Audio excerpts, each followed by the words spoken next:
পার্টির অন্যতম নেতা এই হিসেবে আপনার অনেক অভিজ্ঞতা আছে। এখন আপনি রাজনীতিতে সরাসরি ঢুকে পড়েছেন। আপনি আপনার এলাকার বর্তমান রাজনৈতিক পরিস্থিতি এবং বিনামূল্যে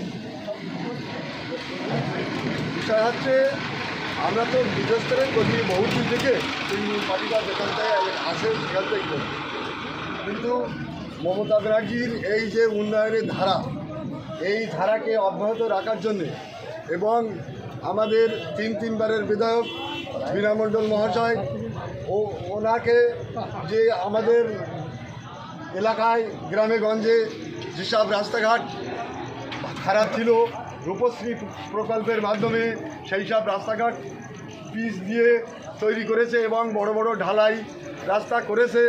এবং পাড়া সমাধানের জন্য যে আমাদের মধ্যে অনেক পাড়ার সংস্কার হয়েছে, লাইট, ছোট ছোট ঢালাই রাস্তা, এই উন্নয়ন দেখে আমরা সক্রিয়ভাবে ঝাঁপিয়ে পড়েছি যাতে এই মমতা ব্যানার্জির উন্নয়নকে আগামী দিনে আরও শক্তিশালী করা যায়। তার জন্য আমরা বীণা মণ্ডলকে বিপুল ভোটে জয়ী করে মমতা ব্যানার্জির হাতকে শক্ত করতে চাই। ধন্যবাদ। আপনার নাম? আমার নাম আনারুল পার। আমি দল আমাকে গোবিন্দপুর অঞ্চলের INTTUC এর অঞ্চল সভাপতি পদে দায়িত্ব দিয়েছেন। সেই মতো আমি সবাইকে নিয়ে কাজ করার চেষ্টা করছি। ধন্যবাদ।